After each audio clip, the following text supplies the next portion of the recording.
There's no place like home for the heart. Two friends on the couch of summer nights, horror flicks bringing out the fright, sipping soda, laughing at the scenes, fat boy summer living out our dreams. Here we are in the gloveless screen, just two fat boys living a horror dream. Midnight snacks, popcorn in the air, chasing shadows without a care, cracking jokes, making memories. Late night horror, just you and me, in this golden glowy only night. Two fat boys in a summer light, laughing loud through the scary scenes. Handful of chips living out our dreams. With every jump scare we scream and shout. This fat boy summer's what it's all about. Welcome back to Horror for the Holidays, a Christmas horror movie podcast. I'm Jay Logsden.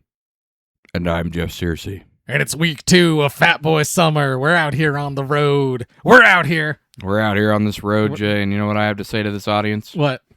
Or take off your bra. Oh, shit. We're candy caning again. He's back, ladies and gentlemen. This time he's in a new truck. And has a different voice and a different body. Yes. But he's still Rusty Nail. This is more what the new Rusty Nail sounds like. That's right, Jay.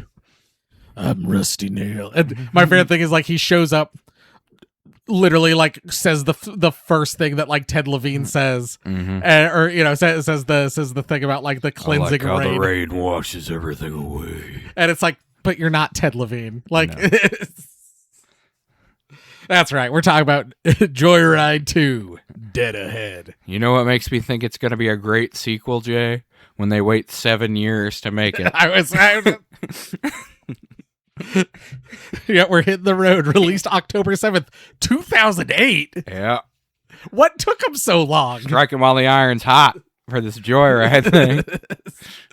So not only did it take them a long ass time with way less budget, this is a straight to DVD movie, but literally nothing about this movie required this much time. This could have been made in like a weekend. This didn't even have to be a Joyride. And we'll get to it at the end. This did not need to be a Joyride. This could have been its own thing. Yeah. Like, who 7 years later was pounding down the door? We need a new Joyride. With none of the original people, of course. We're not going to pay for Steve Zahn or Lee Sobieski or Paul Walker. He's already being Fast and Furious.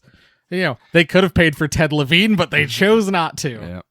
Instead, we've got a bunch of Canadians, because I counted at least 2 sorries. There's some sorries in here. Again, the hallmark of a great sequel. Your good American actors have been replaced by our neighbors to the north. Directed by Louis Morneau, who also directed The Hitcher 2, I've Been Waiting, which has some experience with hitching, road trip movies. James Robert Johnston was a writer, and then we've also got Bennett Yellen as a writer who wrote Dumb and Dumber and Dumb and Dumber 2, and is also apparently writing a new Police Academy movie. Clearly straight off the success of fucking Liam Neeson. Yes, and the brand new, amazing, you should definitely go see Naked Gun. Yeah, the new Naked Gun's great. Edited by Mike Jackson.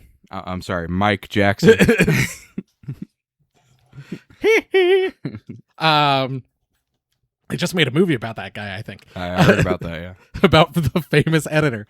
Nikki A. Cox is Melissa. Nick Zano is Bobby. Laura Jordan is Kayla. Kyle Schmidt is Nick. Yes. We replaced Ted Levine with Mark Gibbon, who's our Rusty Nail. Fairly, from what I saw, fairly prolific stuntman.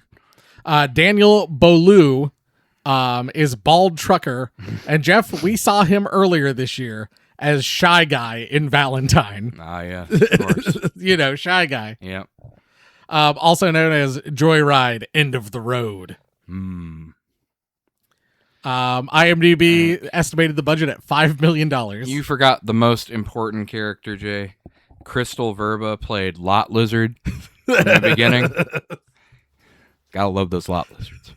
Oh, Lot Lizard. R.I.P. I want to point out that she's in the credits as Lot Lizard / prostitute, as if those are two different things. Those are two different things. The latest figure I have is that this movie has just made over $4 million. I could believe it. Here we are. Yes. I mean, granted, I don't know when that figure was last updated. Here we are. But here we 18 are almost 20 years later. I mean, it deserved to make no money, so here we go. So yeah, here we are with it making no money. Where to watch? Fandango. Yeah, just buy the collection. Like we said, Joyride 1 is worth the $14.99, and then you just get the other two. Go to, I'm sure at some used DVD place you can find a copy. If you want physical copies, there's used ones on Amazon for like $5. It would not surprise me if like we said last week, it's gonna be on Tubi at some point. Definitely on Tubi. That's where I think I saw all of them originally. I was gonna say Joyride is a Tubi franchise if I've ever seen one. In fact, that's kind of my personal experience. I believe it's Pippy Drippy on all over the internet. Pat, he had posted something about like horror movies you didn't know had sequels, and listed Joyride 2 and Joyride 3. He's like, did you know, like, he's like, the 2001 kind of classic Joyride has 2 sequels. And so I was like, well, shit, I'm going to watch the 2 sequels. And I reported back to him, and I'm like, they're not good. Do not watch these. Yes, Jay, your instincts were correct. This movie was filmed in British Columbia. I had a feeling. Basically, they used all Canadian locations. I don't think there was any U.S. photography. And you do, I think, want to know, though, their marketing campaign for this thing. Because, it's a direct-to-DVD release. Mm-hmm. They marketed it as an unrated release in all their marketing materials. If you turn around behind you there, Jeff, on the I believe on the shelf right at your level, there's my thing. It literally says Joyride 2. Unrated. Dead ahead. Unrated. We got unrated, ladies and gentlemen. Unrated. And there's a lady in clearly her bra and underwear in the headlights of a semi-truck. One of the only memorable scenes of the entire movie. Anything else, or are we ready to synopsize? I think these fat boys are ready to hit the road. We see a man at a truck stop buying a pack of cigarettes. He leaves the store into the rain and is chased by a woman telling him to slow down. The man gets in his truck, and the woman asks him if he's looking for company. Hey there, sailor. Are you looking for company? Is that a lot lizard / prostitute I see? He opens the door, and the lot lizard says it's pretty shitty out. And then we hear the old refrain, I like the rain. It washes the streets clean. Keeps people inside and washes the streets clean. This woman just got in Rusty Nail's truck. She's fucked. I take off your bra. He takes off her bra. No, she tells him her prices. And after he tells her to take off her wig, how much money it costs for an HJ, a BJ, a ZJ. Oh man, if you gotta ask what a ZJ is, you can't afford it. Yeah. And she goes to leave after Rusty creeps her out a bunch, but the door won't unlock, and Rusty's like, then climb out the window. And she starts to go out the window, at which point he then raises it back up and starts driving, and drives her straight into the back of another semi-truck, basically like splatting her head against the side of it. Yes. Title card. Obviously, the most subtle and appropriate way to kill somebody if you're trying not to be immediately arrested, Jay. Splatter them on the side of your truck in another truck. I mean, Jeff, this is the same guy who just goes around graffitiing businesses and highways. That's true. That is and true. we get more of that in this movie. They try to play all the hits. I will give them that. Are they as effective? No. We see Bobby sleeping, and Melissa starts screaming to watch out. We see the back of a semi-truck barreling towards us. but it's just being towed by another semi truck. What a prank. I've actually had that happen before. For a class we had gone to, we had to go to Sioux Falls. And on the way back, I had fallen asleep. And apparently everyone in the car knew I had fallen asleep. And so they all started screaming at once on the internet. That like shot up. Yeah. Classic. What a prank. Classic prank. Melissa, Bobby, and Kayla are all going to Vegas for a joint bachelorette party. And they talk about their plans as the credits roll. Some sick shit, Jay. Some very sick shit. They pull into a rundown roadside gas station, and a wannabe Chris Angel offers to fill up their car. Kayla says he's kind of cute, and he's like, we asked for payment ahead of time, and they start making out. It's my online boyfriend. And it turns out that this emo scene kid hot topic mind freak is her boyfriend, Nick, from online. They met on MySpace. Don't worry, Jay. Nick is incredibly annoying, but he'll only live through almost the entire movie. Absolutely. He is my least favorite character, and you know what? I'm gonna spoil it right now. He's my praise. I hate him so much. Yep. He did such a good job of making me hate him. Yes, he draws your attention for sure. Bobby pays for the gas, and Nick has found a shortcut along the back roads. That'll never end poorly. You know, Jay, if there's one thing I love in a horror movie, it's when we take a shortcut down some back roads. They're cruising along. The car has horror movie disease and dies. I was going to say, real fast, in some scenes, Nick has 2 piercings in his lip. And then in other scenes, there are no piercings in his lip. Yep. The car seizes up, I assume because of the continuity error. We'll wait for that later. But instead, it's actually because apparently Kayla never changed the gas. Yes, I didn't change the gas, which is the thing that is a common problem with cars, Jay. I didn't change my gas. Not the oil, not check the radiator, the battery, your classic car problems that could, be easily explained away. It's somebody in a movie like, oh shit, my battery's dead. No, I didn't change my gas. Maybe it's my fault. Maybe she did say oil change. I don't know. Either way, she wasn't taking care of her car. Honestly, with this movie, it could have been the gas. They don't have cell signals. Convenient. Of course not. So they decide to start walking due west along the highway. Yeah, why not? They walk for an indeterminate amount of time because we see like the sun rising and setting in these like stock footage scenes. Yep.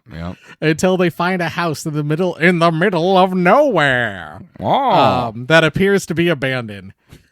Nick breaks through a window and then starts screaming, so Bobby busts the door down, and Nick was just pulling a prank. Classic, I'm gonna pretend like I broke into a house and I'm getting murdered prank. And Bobby's like, what next? You gonna burn their house down? Foreshadowing? No. When he said that line, I was like, do they burn the house down? That would actually be really good foreshadowing. It is not foreshadowing. It is not at all. In a better movie, Jay, yes. They explore the house, and 2 different people decide to check the phone to find that it's not working.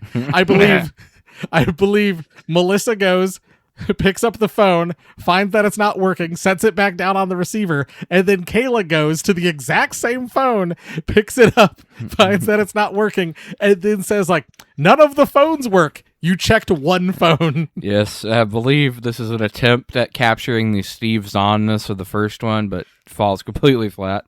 They explore the property and find that it backs up to a cliffside. As in most houses randomly do, yes. Nick pulls a prank in the barn where everyone's walking away from him, and he throws a hubcap on the ground and screams. What a prank. In the back of the barn, they find a running full tank of gas 1971 Chevelle with a CB radio in it. Yeah, I'm not suspicious at all. Nick says they won't steal it. They'll just borrow it for a little joyride. Hey, they did the thing. Oh, my God.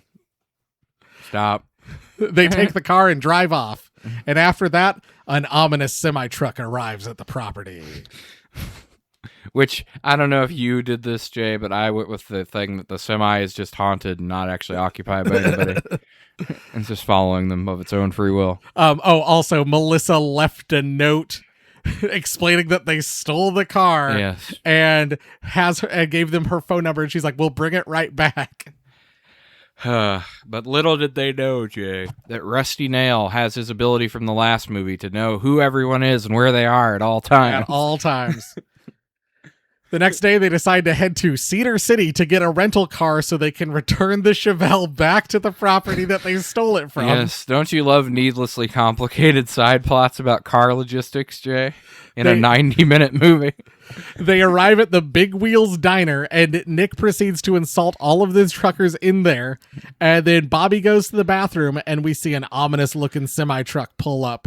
Melissa asks what's taking so long as the ominous-looking semi-truck leaves. Melissa gets a phone call, and Rusty Nail calls her Goldilocks and says that he has something of hers, her boyfriend. Yeah, this is supposed to be reminiscent of the your tail lights out moment, I'm guessing, but does not land anywhere near as well. She runs to the bathroom, and painted on the stall in red paint, because it's not blood, is "Not here," and Bobby is gone. Rusty calls again and says if she wants to see Bobby alive again, she has to do some things for him. Oh, boy. They get on the CB radio in the car, and Rusty tells them to run over their cell phones. And if they do everything he says to the letter, they'll be reunited. Of course, Jay, of course. Now, if this was Ted Levine, Rusty Nail, I do believe that if they had just followed the rules, he would have just reunited them and no one would have gotten hurt. That was literally his whole thing. The only reason that it turned the way it did in the first ones was because he thought they were lying to him. Yep. This Rusty Nail is apparently just a psychopath. Yes, he's just a murderer now. Yeah, there's no subtlety to this Rusty Nail. Rusty says that the first thing that he wants is Kayla's freshly cut finger, since she had flipped him the bird earlier at the truck stop. "You gave me the finger, and I want it." So naturally, Jay, what are we going to do? We're going to go to the morgue and try to get a different finger. Yep. Kayla sneaks in and attempts to cut the finger off a corpse, but it's just the mortician sleeping on a gurney. Under a sheet. Under a sheet for no reason. Not just covering his body, but his entire head as well. Like how I love to sleep that way, Jay. Kayla cuts the finger off a corpse and they leave. And we get a scene where then there's a guy who comes out to come talk to them, and it's very reminiscent, once again trying to copy the original movie of the when Steve Zahn's trying to hotwire the car, and the guy comes out and he just offers them advice on how to do it. Yeah. But you're supposed to think that it's the guy who owns the car that they're trying to hotwire. Yeah.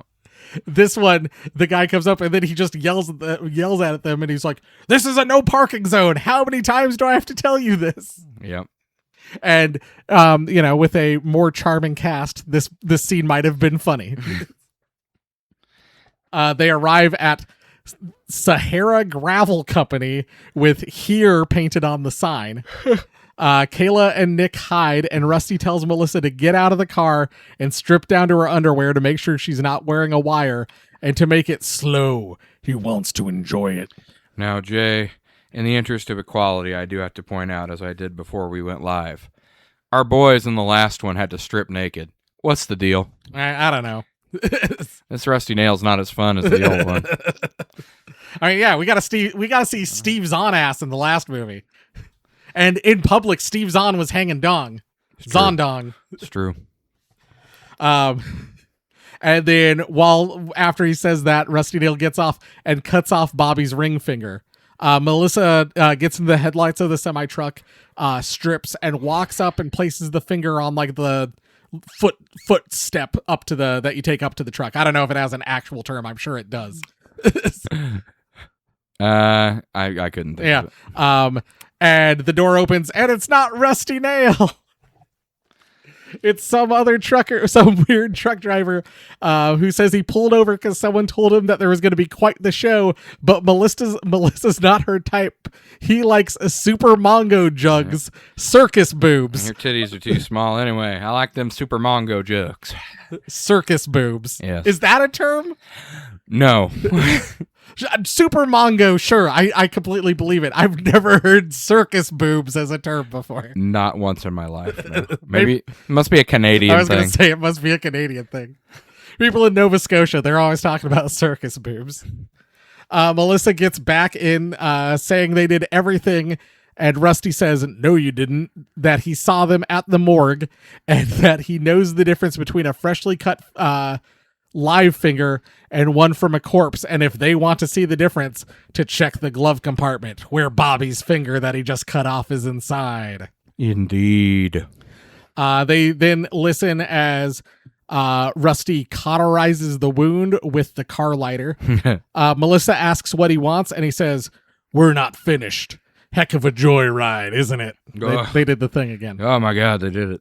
Rusty pulls over at a bar and buys some cigarettes, and Bobby tries to get help from a guy who's outside the bar, and Rusty walks up behind him and garrots his jaw off, and then says, you see the way that guy's jaw dropped, and throws the severed jaw next to Bobby on the ground, and says that if Bobby likes taking chances, he's got quite the game for him. Some kind of joyride based game, Jay. And once again, obviously trying to like emulate the shock of the first movie where you see the guy with his jaw ripped off. Mm-hmm. This is much less effective. You don't say, Jay. At a gas station by a payphone, Rusty gets back in touch and tells them to get crystal meth. I was just thinking to myself, how common were payphones in 2008? I don't feel like they were very common. Not very, but I'm sure they were at like small rundown gas stations. But no, not very common at all. Then again, in 2008, these people are using MySpace. So, well, don't forget the trucker mentions YouTube too. I'm gonna put this striptease up on YouTube. Get me 1 million hits. They find where Rusty wants them to go, a big like trucker encampment where we're doing a meth party, a meth party and truck races. He tells them to check the trunk, and inside is the lot lizard's clothes and wig from the beginning of the movie, and says that Nick needs to wear it through the camp to get the meth because of Nick's opinions on truckers from earlier in the movie. We learn because Nick's dad was a trucker and he hates truckers for some reason. And somehow Rusty Nail has that information too. Who knows? But yes, you get the classic call.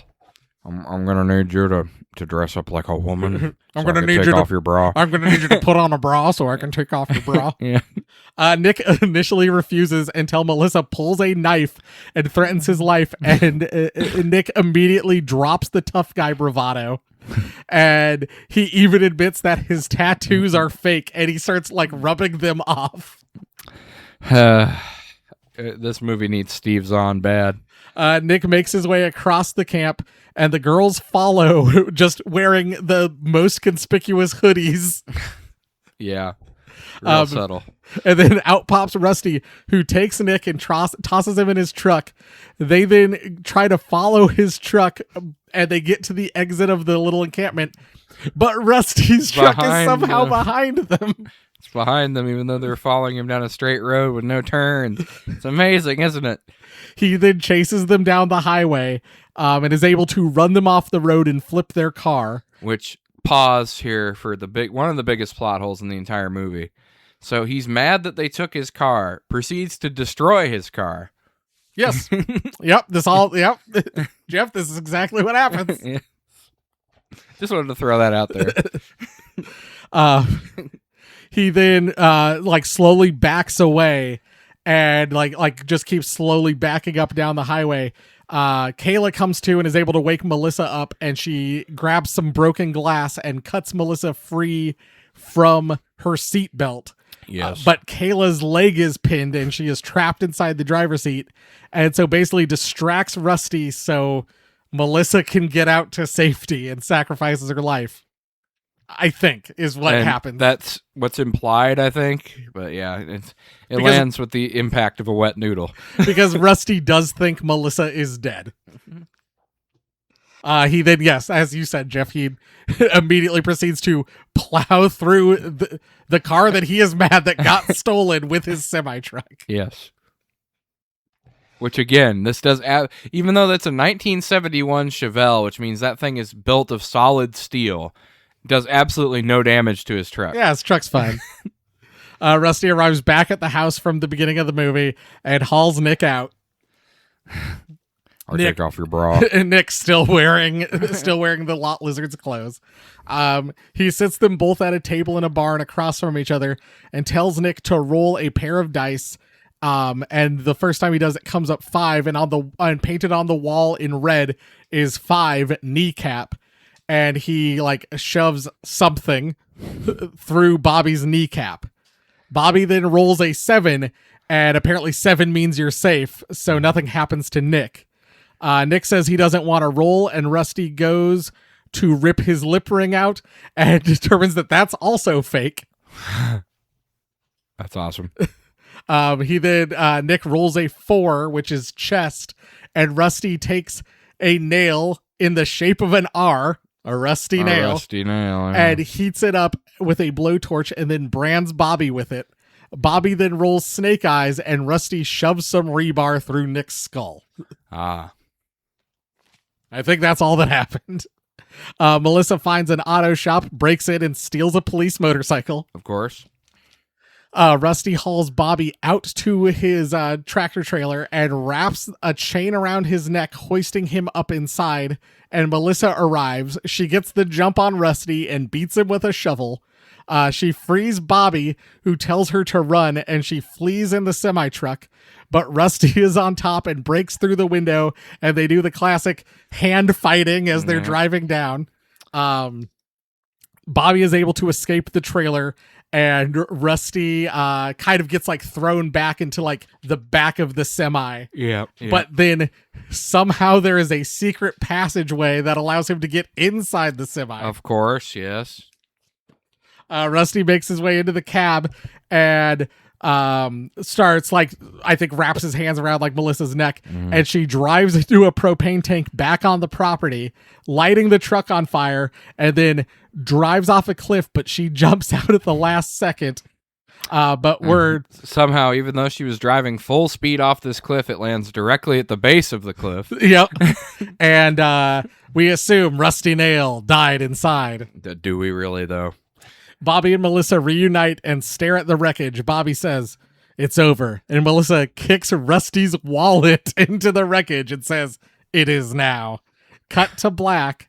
A woman's car is stalled alongside the highway. She tries to fluck. Yeah, she tries to fluck him.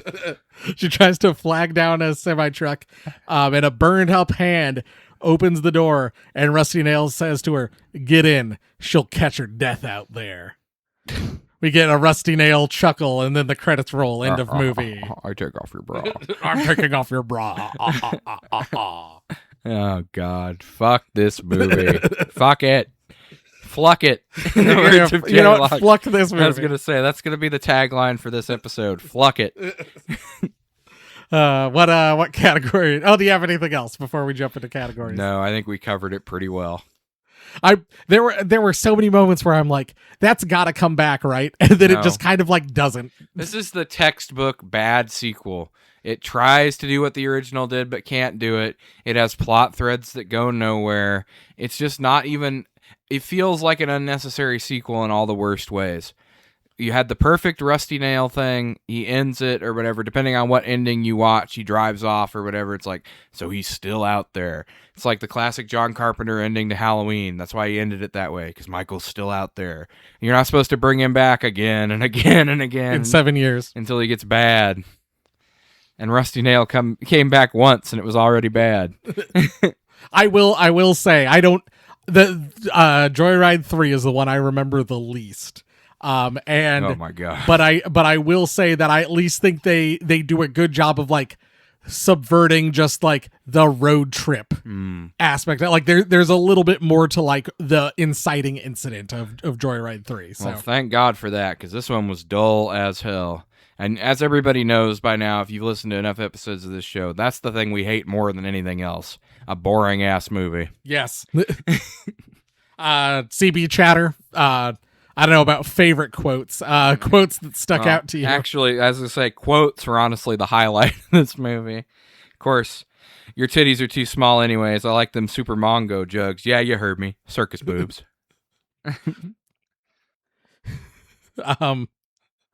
Shut up, Nick. You're so much cooler over the internet, Kayla. Nick. Yeah, well, so are you. Woo-wee! That is the finest striptease I ever did see. I'm gonna throw this up on YouTube. Get me 1 million hits. Melissa, who are you? Trucker. Whoever you want, sexy mama. Close them pretty eyes and pretend I'm Kenny Chesney for all I care. Real Jeff Searcy type. Nick with his cringiest line of the movie. Oh, God. Rage Against the Machine, motherfucker! In a movie full of cringy ass lines. That is the worst one. I don't know, Jay. We also had Rusty Nails.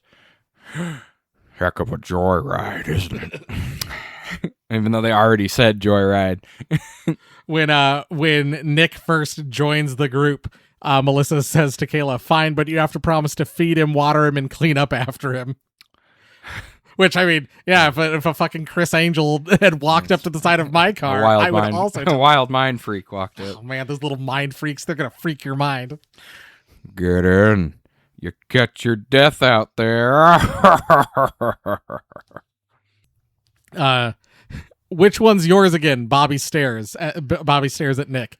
I jest.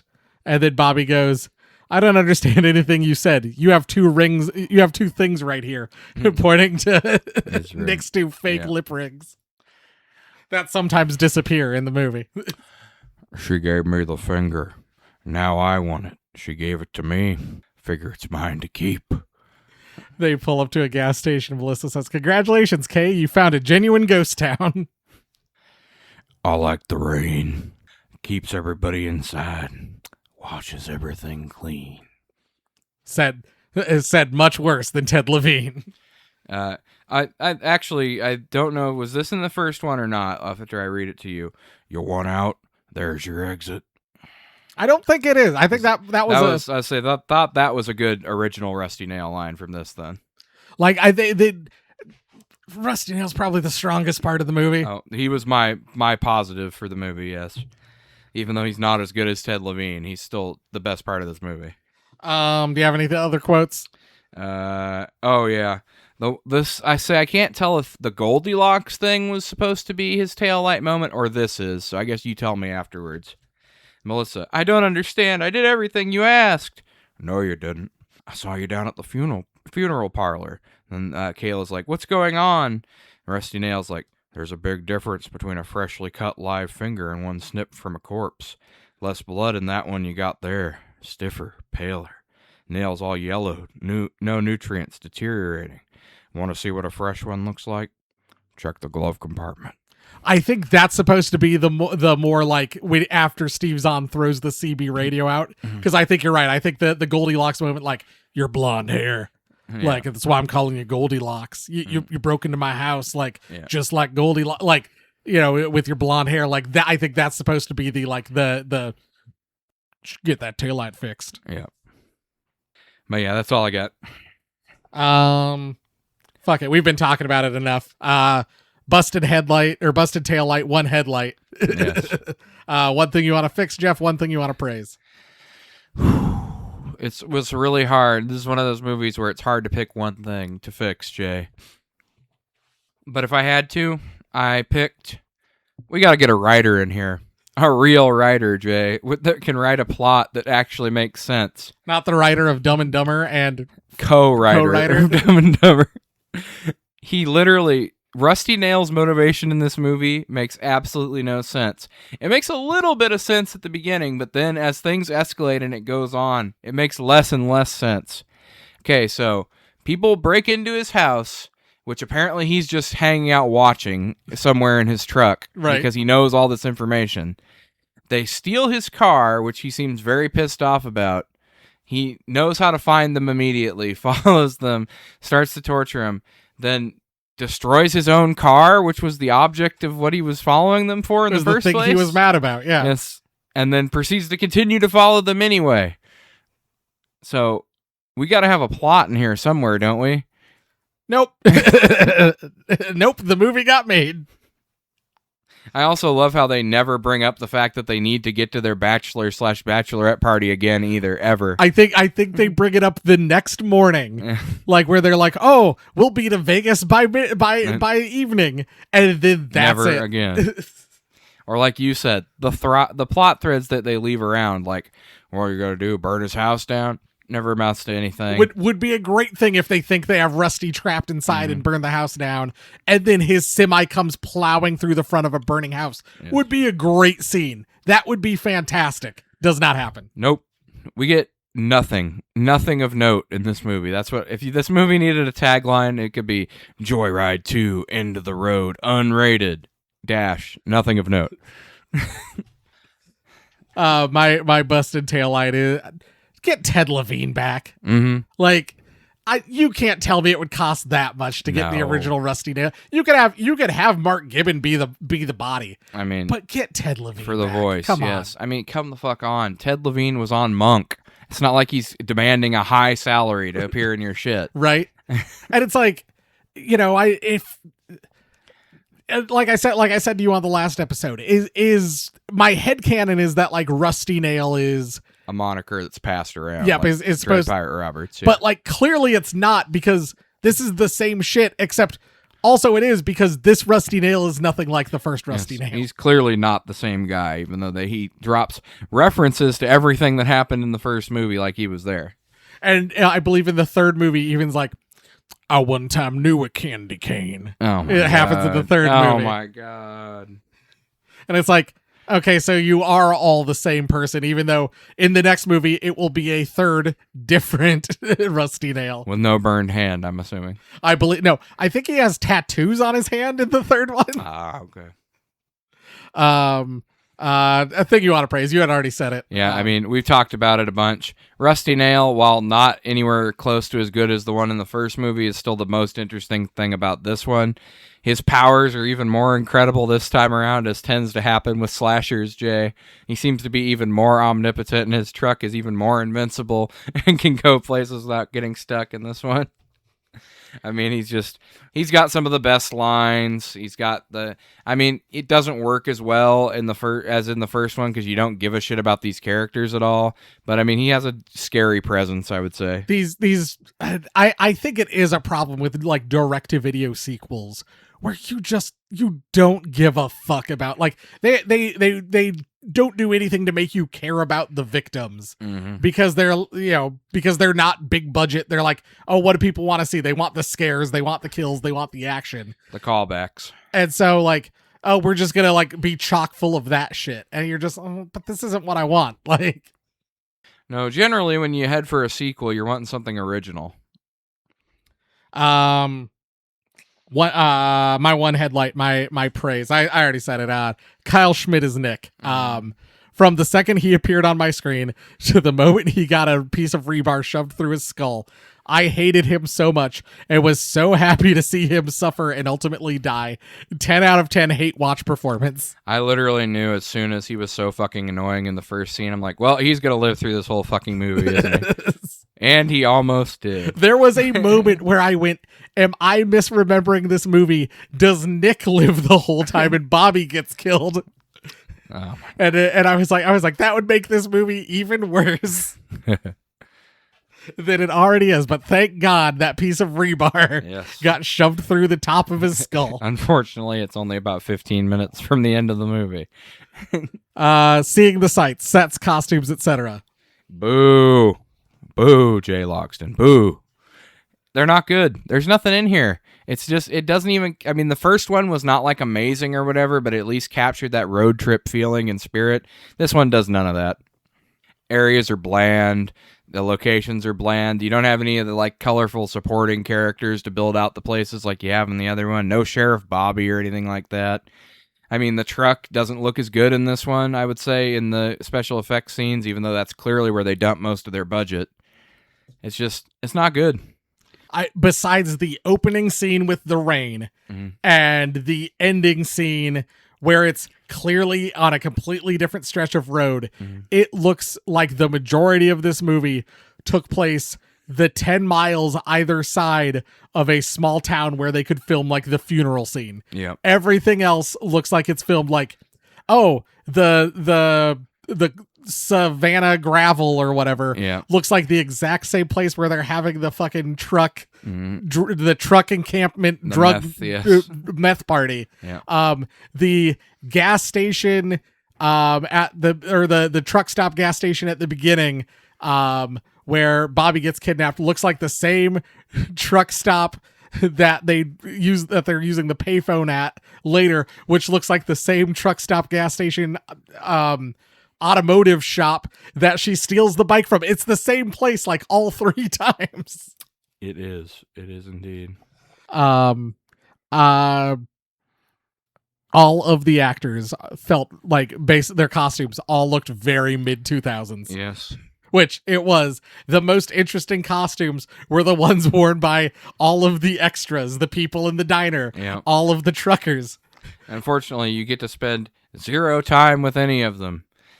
Mongo Circus Circus Boobs Trucker is wearing like a floral wicker hat. He's wearing the most interesting outfit in the entire movie, and you see him for all of 30 seconds and then he leaves. Yep. So I said this movie needed a Sheriff Bobby. It needed a supporting, interesting character that stuck around for more than a second. I think it's kind of the same thing that the first movie needed. Like it needed either Lily Sobieski to show up sooner, or it needed like a police officer or an FBI agent, someone tracking this serial killer. Honestly, I don't think we get that in the third one. I mean, they're not going to do a Joyride 4. Heaven forbid they do. If they do, there should be an FBI agent trying to hunt down Rusty Nail. We should do a Joyride 4. You know what? Yeah, fuck it. I mean, look at the budget that this one took. I'm sure we could pull it off. Yeah, you know what? We're gonna do it. We're gonna Joyride 4, written and directed by Horror for the Holidays. Yes, well, written by Horror for the Holidays, directed by Mike Lombardo. Yeah, directed by Mike Lombardo. He doesn't know yet, so don't tell him. You got me straight tripping. How road trippy is the movie? How road trippy are the kills? Not at all. I think the kills felt maybe slightly more road. There's certainly more kills. Yeah.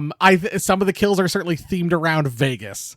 But besides like the callback kill, certainly like you do get more stuff involving the road and stuff involving trucks and stuff like that. Yeah.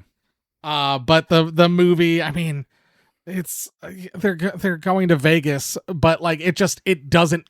The trip never happens, and they barely spend any time driving, it seems like, in a movie that's centered around driving. Like I said, the same like 10 miles over and over and over again. We got to run back over here. Now we got to go back over here. No open highway, nothing. Final rating, Jeff. Every episode of Horror for the Holidays, we rate our movie on one of 3 categories. It's Fat Boy Summer Road Trip Edition. Is this a flat tire, a riding shotgun, or a king of the road? Flat tire. It's flat, Jay. Nothing redeemable about this thing. I mean, you could try to pull out, like we always do, we pull out a positive, but it was a real stretch to pull out a positive of this thing. You are not going to regret having skipped Joyride 2. It's just, there's nothing in it that's like, if you watch the first one, you're going to have a way better time, and you see everything that this movie has to offer just done better. While this is a direct-to-DVD sequel, it's just so unlike the original, while trying to emulate the original at times, that it just falls flat, a flat tire. Yes, that's what I love the most, when a movie is so clearly trying to copy another movie, but does it so badly it doesn't succeed at all. Also, turning Rusty Nail into a slasher/jigsaw type character was such a weird choice. I had warned you about that ahead of time. Yeah. When the original Rusty Nail is like a mysterious voice, a mysterious, ominous voice over a CB radio, and this one's just constantly going around, like you see him all the time, like, and he's acting insane. One of my biggest praises for the original is that it feels like it does so much with so little. Like they do a great job of making it feel claustrophobic, of focusing on the boys. Of focusing on Steve Zahn and Paul Walker. And this movie is the opposite. This one does so much less with so much more. It's like because it's a low budget sequel, we've got to cram as much shit in here, but you don't care about the characters. There's no desire for me to care who these people are, where, you know, even though we spend maybe 15 minutes with Steve Zahn and Paul Walker before the rusty nailing starts, like, you know their relationship, you know who they are, you care about them as people. You don't give a fuck about any of these fucking people, like, because it's direct to DVD. So what do people, like I said, what do people want? They want their horror. They want the action scenes. They want their kills. So we're just going to give you that, and to hell with actually caring who these fucking idiots are. Yep. You hit it exactly. But Jeff, what's that up ahead? It's a tourist trap. Oh no. Maybe we're wrong. We're not, but Jeff, you find it hard to believe there are people who think this movie's better than the original. Oh, Jay, do I have a review for you? Rusty Nail 2.0, 10 out of 10. To each their own, but to me, this is the best of the 3 iterations of the series. Rusty Nail is menacing yet hilarious. Okay. Every time he talks, I crack up. Love this movie. I don't know if that's a good thing. He's supposed to be scary. It's not a horror comedy. It sure isn't. What I was laughing more in the first movie. Oh, the first one wins for comedy for sure. Do you want to go? Was that your whole review? That was the whole review. Oh, okay. The rare sequel that gets meaner, nastier, and better. 5 stars. I know this is going to sound insane to people who worship the first Joyride, but I'll say it. Joyride 2 Dead Ahead is just better. The original is a solid thriller, sure. I don't know that anyone's worshiping the first one. Paul Walker and Steve Zahn are fun. Ted Levine is creepy, I guess, and the CB radio prank setup works. I guess. But Joyride 2 takes the basic idea and strips out the early 2000s studio polish. And puts in late 2000s bullshit. What's left is a mean, dirty, direct-to-video highway nightmare that feels like something you found in a truck stop bargain bin and then regretted watching alone. Well, I did regret watching this alone. Rusty Nail is not some mysterious voice anymore. He's a full-blown road demon with a semi-truck, a grudge, and the patience of a serial killer who has nothing but miles and diesel fumes to keep him company, even though he very rarely pulls a trailer in his truck. That's hilarious. The movie is nastier, more brutal, and way more committed to horror than the first one. The first Joyride was just a tease.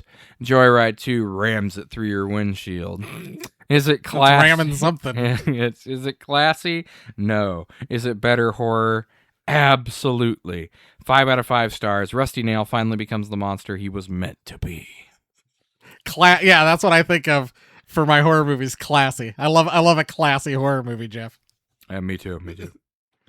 10 out of 10. A surprisingly incredible follow-up to a great first film. With a basically unknown cast. People keep talking about, like, the unknown cast. They were not unknown. The fact that they changed Rusty and the whole straight-to-DVD thing, I went into this movie expecting to be repulsed. I was anything but repulsed. I was bored, but sure. It starts out by creeping you out, then making you laugh so hard you cry. Jeff, I must have missed all these laugh scenes. Other than the continuity error, I didn't laugh once. I don't know, Jay.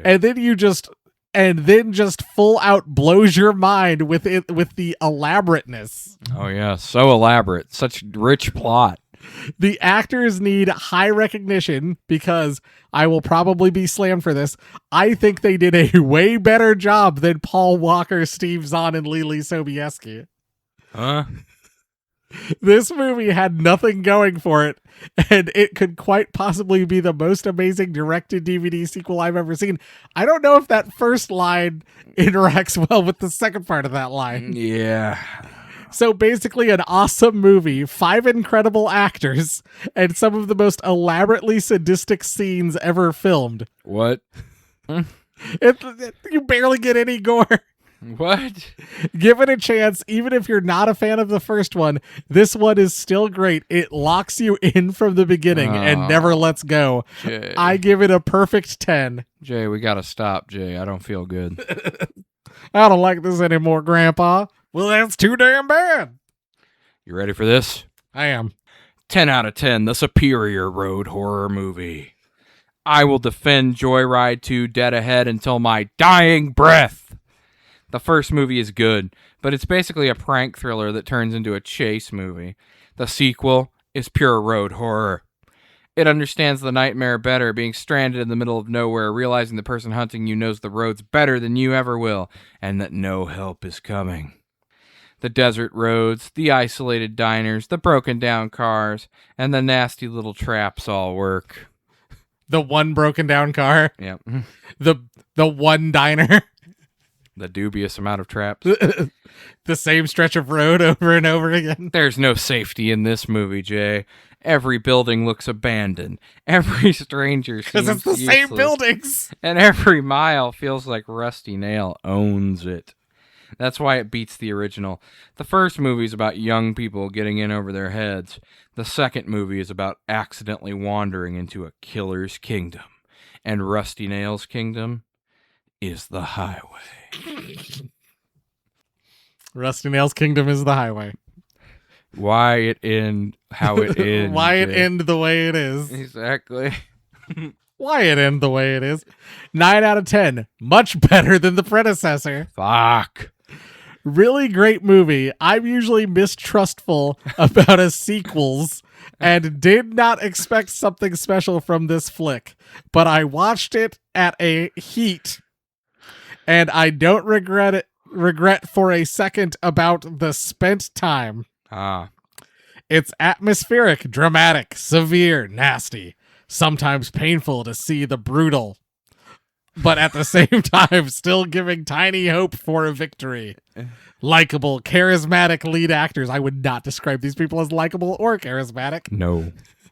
Especially Nikki Acock's young, attractive girl, which showed character and fortitude, and by force of circumstances became a tough fighter, ready for anything to salvage her true love.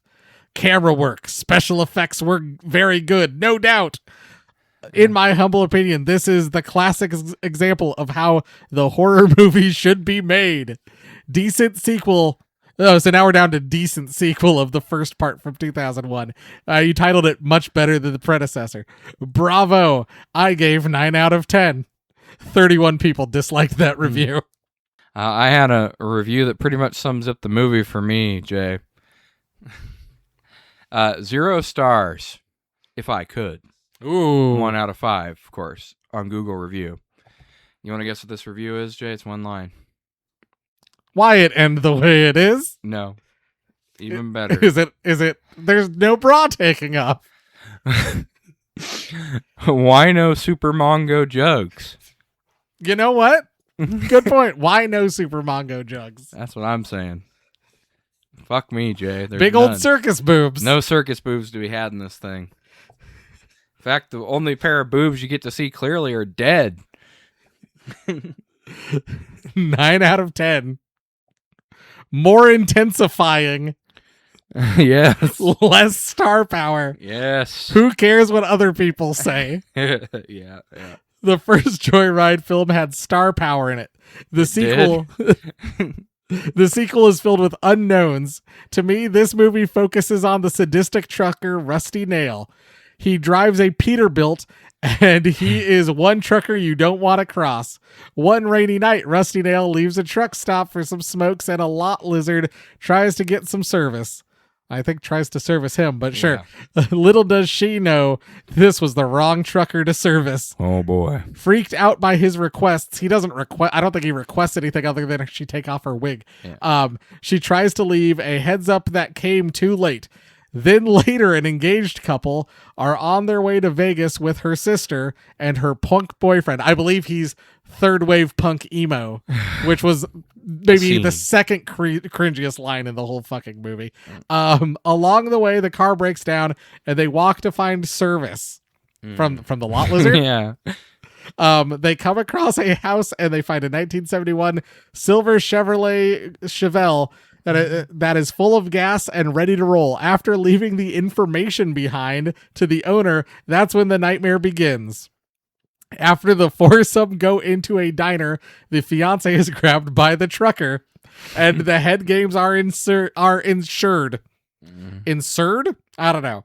Rusty Nail demands are so high about no one in the group could bear such torture. Mm-hmm. I don't know.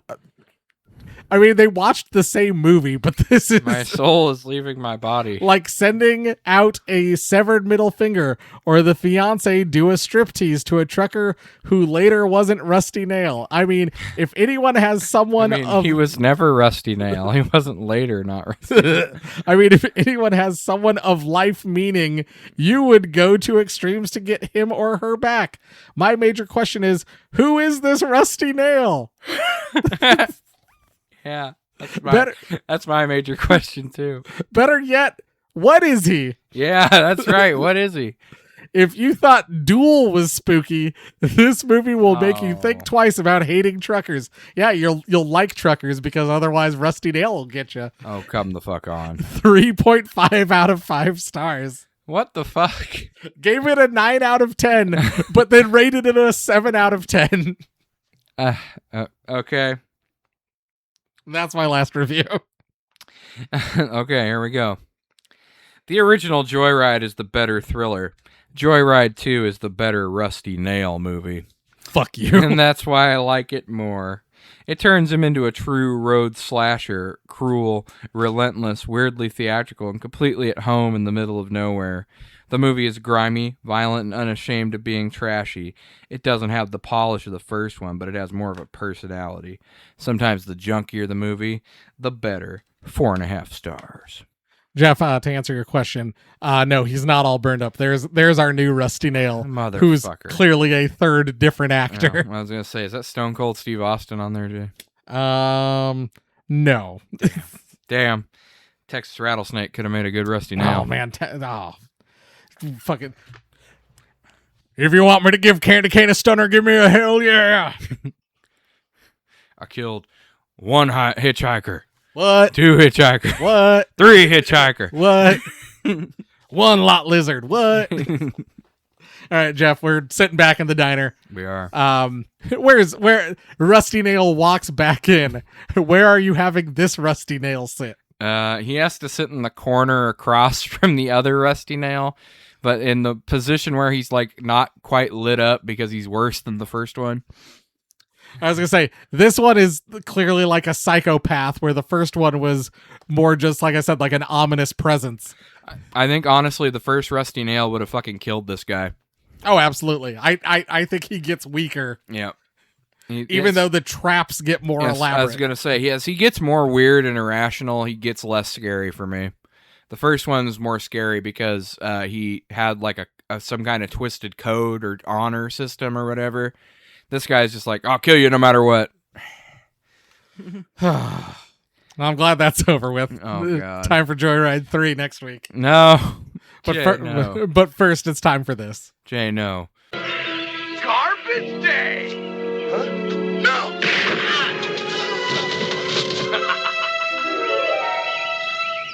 You can't make me do Joyride 3. Okay, I know it's the summer. It's the fat boy summer, and we're entering our summer of soda for the second time. But you can't do this to me. Roadkill 3, Roadkill. Oh my God. Do you think in the UK it's Roadkill 3 Joyride? That would be fucking amazing if that's the case. All right, Jeff, we got Mirinda fruit flavored soda apple. Oh, apple Mirinda. Purple apple. And we've got some kind of 7-Up. It tastes like 7. It looks just like a regular lemon lime. It does look like a regular lemon lime.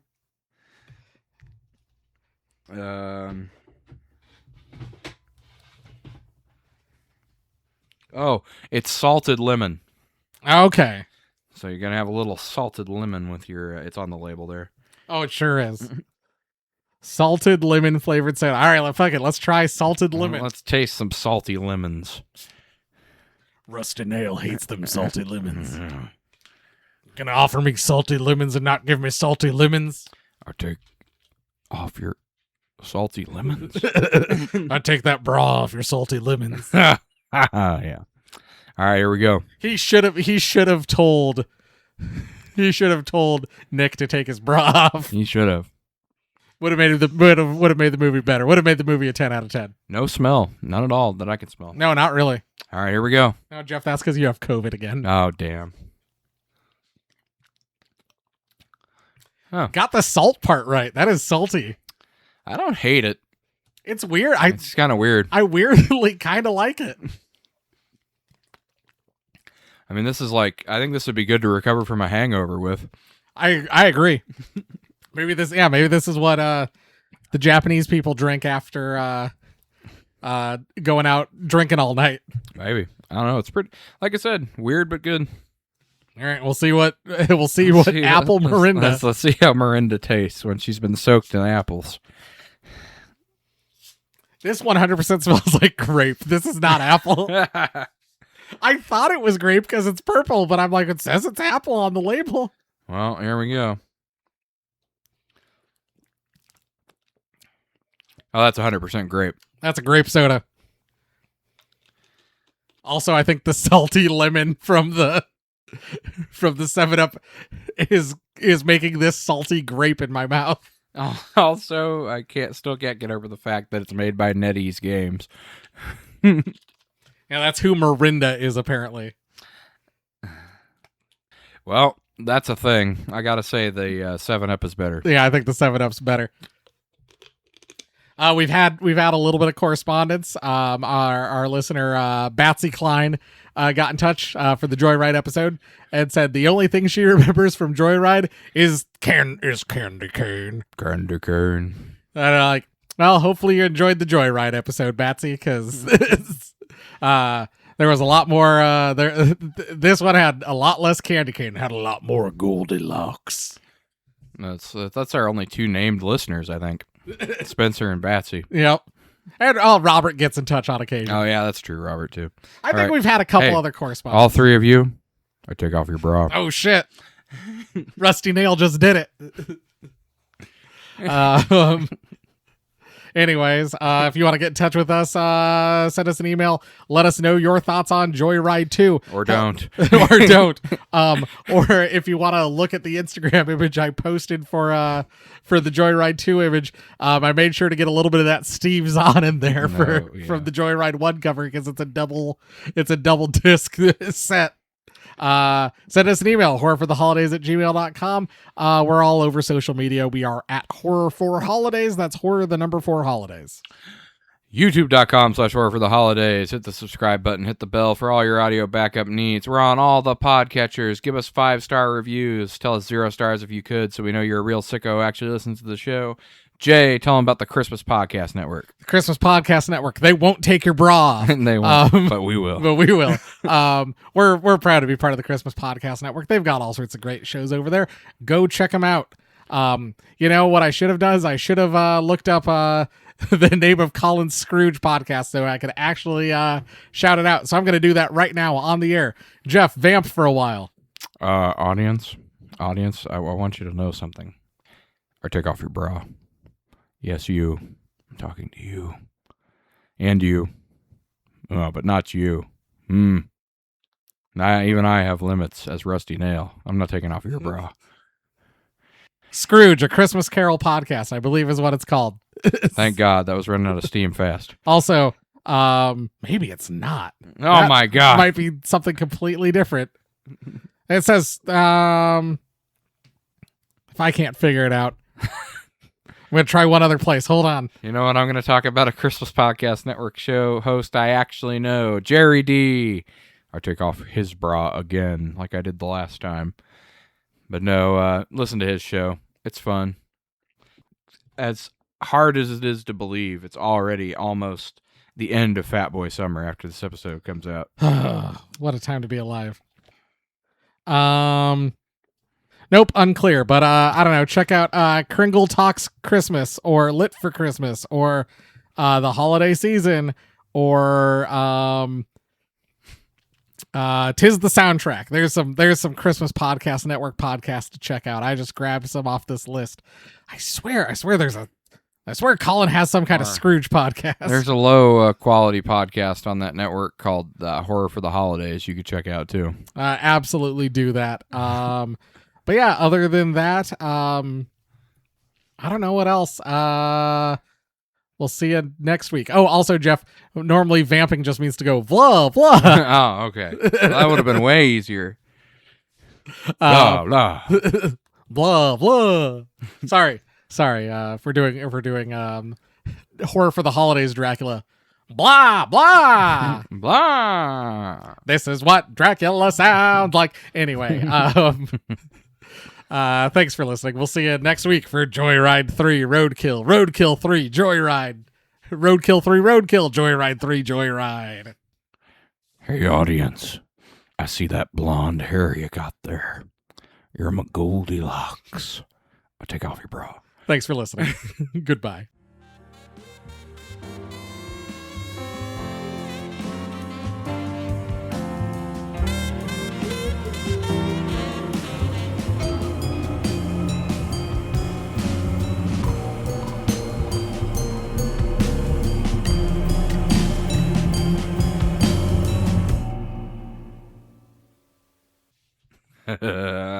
Everybody's bra's getting taken off. I'm not stopping. This Fat Boy Summer, Jeff's taking everybody's bra off. God,